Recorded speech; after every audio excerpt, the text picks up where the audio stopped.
Hey guys, in this video I'll show you how to add an image in Base 44. All you need to do is come here to the prompt section, click on upload, so you can see there's the image icon, and let's go ahead and upload our channel logo. There we go. Click on open and just explain what we'd like to change.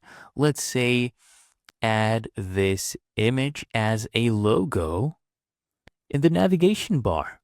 Right, there we go. We'll type that in and enter this prompt. That's literally all you need to do to add images. Just explain where you would like these things to be added, and Base 44 would do it for you. So let's give it a few seconds and we'll see what it comes up with.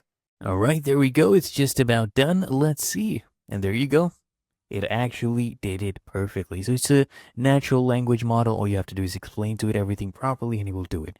So that is how you can add an image in Base 44.